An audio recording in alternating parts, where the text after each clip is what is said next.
Hello guys, तो मैं एक न्यू एनीमे एक्सप्लेन करने जा रहा हूँ जो बहुत ही ज़्यादा बढ़िया और आपको उसे देखने में काफ़ी ज़्यादा मज़ा भी आएगा। तो हमें एपिसोड 1 की स्टार्टिंग में बताया जाता है कि ऐसे ड्रैगन्स है जहाँ पर अभी तक कोई पहुँच भी नहीं पाया है, जहाँ पर जिसने पहुँचने की कोशिश की है वो सारे के सारे मारे गए हैं और यहाँ पर बहुत से रहस्यमय ताकतें होती हैं। और हमें यहाँ पर एक बहुत ही बड़ा गेट दिखाया जाता है जो बहुत ही ज़्यादा ही बड़ा होता है।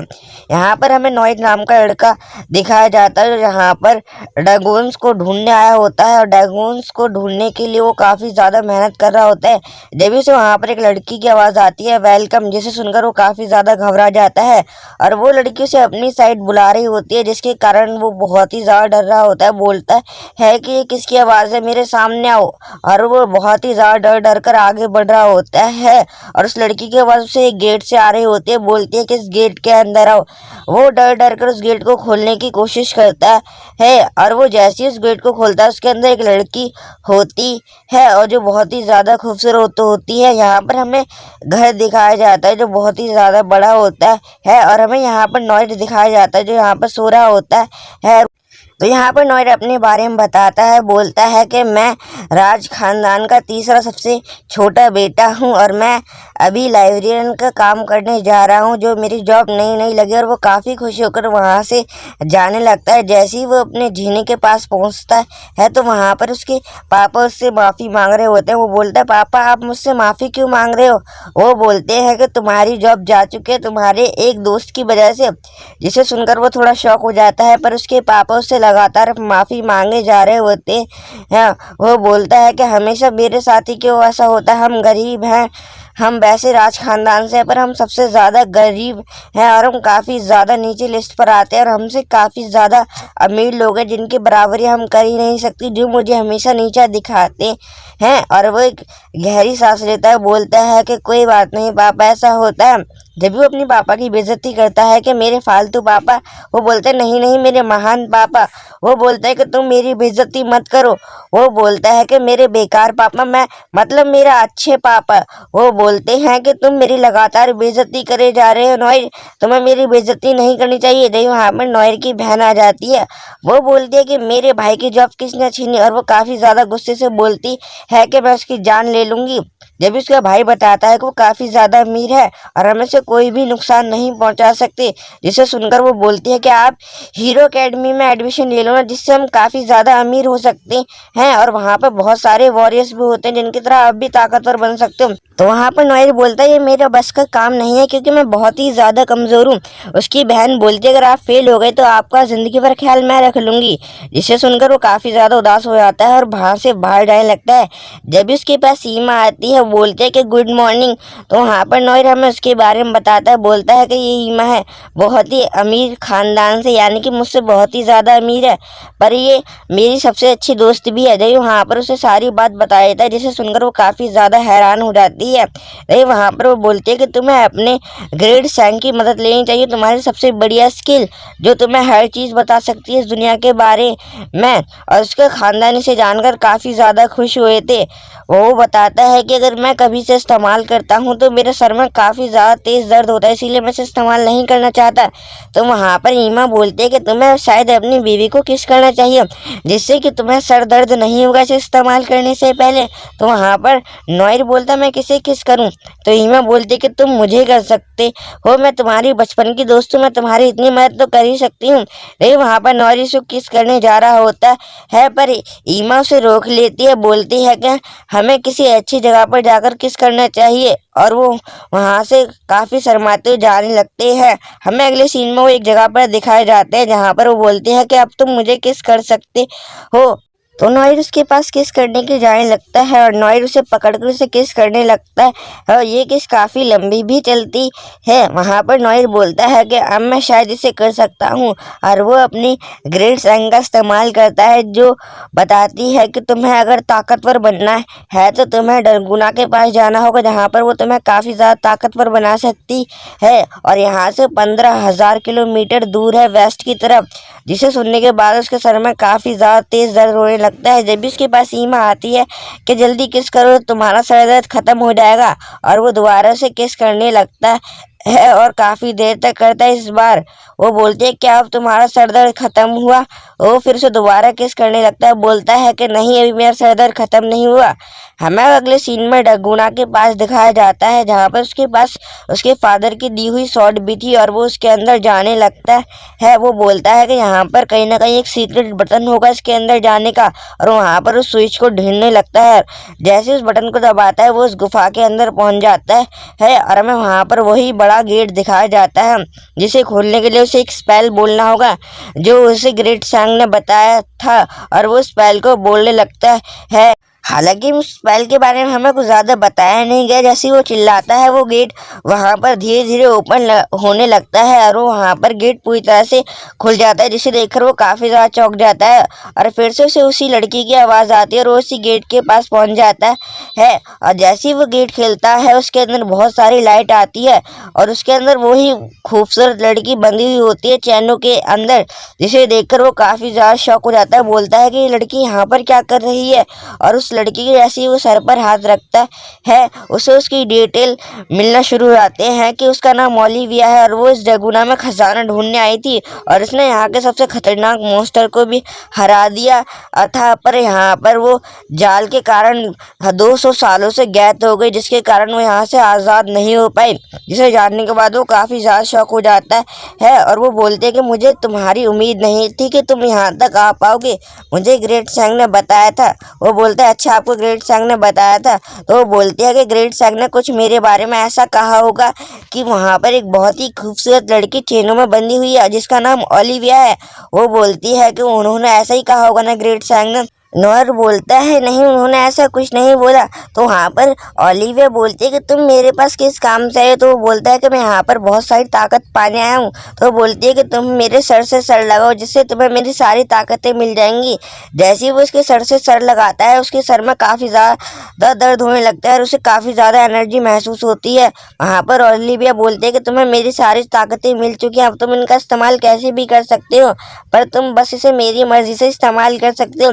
जैसे कि मैं चाहूँ तो तुम्हें उड़ने की पावर भी दे सकती हो और तुम मेरी इच्छा के कारण उड़ भी सकते हो। इसके लिए तुम्हें बहुत सारी एलपी का इस्तेमाल करना होगा। जैसे कि मैं तुम्हें अगर अपनी सारी पावर्स दे दूँ तो तुम उन्हें एलपी में ही इस्तेमाल कर पाओगे। अगर तुम्हारी एलपी ख़त्म हो गई तुम एक बार मारे जाओगे। वो बोलता है इसे एलपी को बढ़ाते कैसे हैं? तो वो बोलते हैं कि तुम लड़की के साथ मज़ा लेके या अच्छा खाना खा के या बहुत ज़्यादा अमीर महसूस करके, जिससे तुम अच्छा महसूस करोगे, तुम इतना पावर हासिल कर लोगे और तुम्हारी एलपी उतनी ही ज़्यादा बढ़ेगी जिसके कारण तुम ताकतवर हो जाओगे। अगर एक बार एलपी तुम्हारी ज़ीरो हो गई तुम मारे जाओगे। ओलिविया की ये बात सुनकर काफ़ी ज़्यादा शौक हो जाता है। वो बोलता है कि मैं भी मेरी एलपी क्या है? तो बोलते हैं कि तुम्हारी 550 एलपी है इस टाइम पर। वो बोलता है कि मुझे अपनी एलपी को चेक करना होगा और वो स्टोन बुलेट का इस्तेमाल करने के लिए अपने 50 पॉइंट स्टोन बुलेट को दे देता है और वो उसे यूज़ करने लगता है और वो जाकर एक स्टिकी मॉन्स्टर में लग जाता है, जिसके कारण वो स्टिकी मॉन्स्टर वहीं पर मारा जाता है। पर उसके कारण वहाँ पर नॉयर की हालत काफ़ी ज़्यादा ख़राब हो जाती है। वो बोलता है कि मैं इतना कमज़ोर कैसे महसूस कर रहा हूँ, मुझे एलपी और ज़्यादा बढ़ानी होगी। जब भी उसे हमें उसकी बहन दिखाई जाती है जो बोलती है कि भाई तुम्हें मेरी गोद में सोना इतना अच्छा लगता है? वो बोलता है हाँ मुझे तुम्हारी गोद में सोना काफ़ी ज़्यादा अच्छा लगता है क्योंकि मैं आज बहुत ही ज़्यादा खुश हूँ। वो बोलता है कि तुम मुझे एक झप्पी दे दो मेरी प्यारी बहन। तो हमें ये दिखाया जाता है कि उसकी बहन ये सपना देख रही होती है। हमें अगले दिन का सीन दिखाया जाता है। यहाँ पर नॉयर एक बेंच पर बैठकर रीमा का इंतज़ार कर रहा होता है। रीमा भी उसके पास आकर बैठ जाती है। वहाँ पर नॉयर बोलता है कि तुम ऐसे कपड़े पहन कर क्यों आई हो? तो वहाँ पर रीमा बोलती है कि आज खास दिन था इसीलिए मैं ऐसे कपड़े पहन कर आई हूँ क्योंकि मुझे तुम्हारे साथ घूमना था।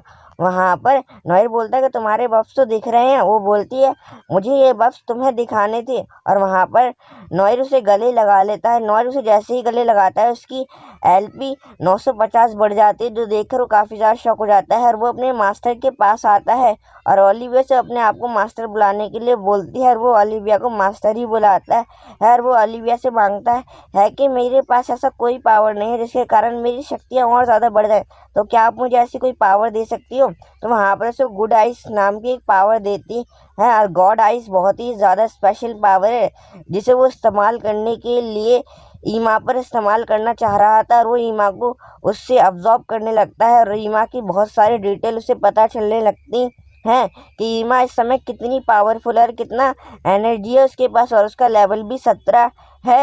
जब ही ईमा बोलती है कि मेरे कंधों में दर्द हो रहा है, शायद ये मेरी बफ्स की वजह से हो रहा है, जब वहाँ पर नॉरी उसकी बॉडी को स्कैन करने लगता है और उसे अपनी 80 LP खर्च करनी होगी इसके बफ्स को छोटा करने के लिए, और वो वहाँ पर उसके बफ्स छोटे करने लगता है जिससे उसके बफ्स काफ़ी ज़्यादा छोटे हो जाते हैं और एक टाइम पर उसके कपड़े भी उसके नहीं आते और वो काफ़ी ज़्यादा हैरान हो जाते हैं। बोलते हैं कि ये कैसे हुआ मेरे साथ। वहाँ पर नॉयर बोलता है कि अब ना तुम्हारे बफ्स को कोई देखेगा और तुम काफ़ी अच्छा महसूस करोगी इससे। वो बोलते कि मेरे बफ्स वापस करो, और जैसे उसके बफ्स वापस आते हैं वो काफ़ी ज़्यादा खुश हो जाती है। और यहाँ से सीन कट होता है, हमें हीरो एकेडमी दिखाई जाती है।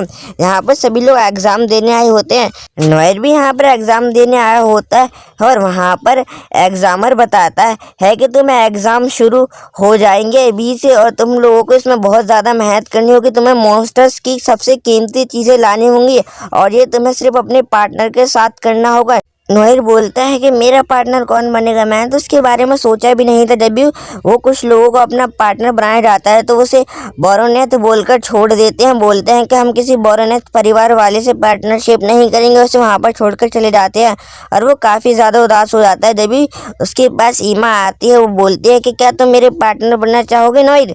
नॉयर बोलता है कि तुम यहाँ पर क्या कर रहे हो, तुमने लाइब्रेरियन की जॉब नहीं की। वो बोलते हैं कि उस जॉब में क्या फ़ायदा जिसमें तुम ना हो, मुझे तो तुम्हारे साथ रहना है और अपनी पूरी ज़िंदगी बितानी है। जब उनके पास एक लड़की आती है वो बोलती है कि क्या तुम लोग मेरे पार्टनर बनना पसंद करोगे। वहाँ पर वो ईमा से अपना नाम पूछती है तो वहाँ पर ईमा से अपना नाम बता देती है और वहाँ पर नॉयल जैसे अपना नाम बताया जाता है उसे बोरोनेथ बोलकर उसका नाम नहीं पूछती। और वहाँ पर एग्जामर बोलता है कि तुम्हारे एग्ज़ाम अब स्टार्ट होते हैं, चाहे तुम कोई भी तरीका इस्तेमाल करो और बस तुम्हारे पास कल दोपहर तक का वक्त है। जिसे सुनकर ईमा और नॉयर काफ़ी ज़्यादा हैरान हो जाते हैं। अजय वहाँ पर वो नॉयर की बेइज्जती करते हुए बोलती है कि कमज़ोर परिवार के बच्चे हो सके तो कुछ अच्छी चीज़ ही लाना जिसके कारण हम जीत सके। जिसे सुनकर ईमा बोलती है कि क्या नॉयर तुम मॉन्स्टर का शिकार करने जा रहे हो, क्या मैं तुम्हारे साथ चलूँ। तो वहाँ पर नॉयर उससे मना कर देता है, नहीं मैं अकेला ही चले जाऊँगा। और मैं अगले सीन में नॉयर एक जगह पर दिखाया जाता है जो वहाँ पर डलगुना के 3rd फ्लोर पर खड़ा होता है। डलगुना पर वहाँ पर उसे बहुत ही ताकतवर डीमन मिलता है जो उसके ऊपर हमला करने के लिए पूरी तरह तैयार हो जाता है और उसका लेवल भी 23 होता है और वो लगातार नॉयर के पीछे भाग रहा होता है और उस पर हमला कर रहा होता है। नॉयर बोलता है कि मैंने ये नहीं सोचा था कि मुझे इतना ताकतवर मॉन्स्टर मिल जाएगा जो मेरा पीछा छोड़ेगा ही नहीं और ये मुझे एक ही बार में मार देगा। ये वहाँ पर अपनी गॉड आइस का इस्तेमाल करता है जिसके कारण वो उसकी सारी वीकनेस को पता लगा लेता है। वो अपनी सारी पावर का उसके ऊपर इस्तेमाल करने लगता है और जैसे ही वो अपनी सारी पावर इस्तेमाल करता है वो उसके सामने कमज़ोर पड़ जाता है पर उसकी पावर्स ग्रेविटी फोर्स में बदल जाती हैं जिसके कारण वो डीमन उस पावर को संभाल नहीं पा रहा होता है। नॉयर बोलता है कि मुझे हार नहीं माननी और मुझे अपने 100 LP पॉइंट्स और ख़त्म करने, और वहाँ पर वो अपनी स्टोन बुलेट का इस्तेमाल करने लगता है जो बहुत ही ज़्यादा पावरफुल हमला है। जैसे वो स्टोन बुलेट को उसके ऊपर यूज़ करता है, स्टोन बुलेट उसे चीरते हुए उसके आर पार चले जाते हैं और उसके कारण वो मॉन्स्टर वहीं पर मारा जाने लगता है और वो कुछ ही देर में वहाँ पर मर जाता है और नॉयर का लेवल 32 हो जाता है जिसे उनको वो काफ़ी ज़्यादा खुश हो जाता है। हमें अगले सीन में दिखाया जाता है कि वो सभी लोग अपनी खासियत लेकर पहुंच चुके होते हैं और वहाँ पे 2nd और 3rd प्लेस को अनाउंसमेंट किया गया होता है। तो वहाँ पर ईमा बोलती है कि हम जीत सकते हैं। नॉयर बोलता है मुझे यकीन तो है क्योंकि ओलिविया ने मुझे बताया था कि हम ज़रूर जीत सकते हैं, क्योंकि वो स्केलेटन एक मामूली स्केलेटन नहीं था, बहुत ही ज़्यादा पावरफुल और रेयर था शहर वालों के लिए। ओलिविया बोलती है कि तुम इससे बहुत ही आसानी से जीत जाओगे। अजय वहाँ पर एग्जामर बताता है कि नॉयर की टीम 128,000 पॉइंट से जीत चुकी है। जब भी उनकी शक्ल बन जाती है कि इतने ज़्यादा पॉइंट दे, वहाँ पर एग्जामर बताता है क्योंकि ये खोपड़ी बहुत ही ज़्यादा रेयर है, क्योंकि ये डेथ रिपेयर की खोपड़ी है। डेथ रिपेयर सबसे ज़्यादा खतरनाक होता है। सुनकर नॉयर ज़्यादा पावरफुल भी होता है, जिसे सुनकर नॉयर के पसीने छूट जाते हैं। हमें अगली सीन में डेथ दिखाई जाती है और बोलते हैं मेरी मामूली मैंने तो डेथ रिपेयर के पास भेज दिया, मेरे सामने कुछ नहीं है, पर वो था तो बच्चा ही। मुझे अगली बार ये गलती नहीं करनी होगी। हमें यहाँ पर नोएल का घर दिखाया जाता है, जो एकेडमी एग्जाम को पास करके आ गया होता है। उसके घर वाले से बहुत ही ज़्यादा खुश होते हैं। हमें अगले सीन में नोएल दिखाया जाता है, जो अपने घर का कर्जा देख रहा होता है, जो बहुत ही ज़्यादा होता है। इतने पैसे तो मैं अपने 7 जन्मों में भी नहीं चुका पाऊंगा। इस कर्जे को हटाने के लिए मुझे काफ़ी ज़्यादा मेहनत करनी होगी।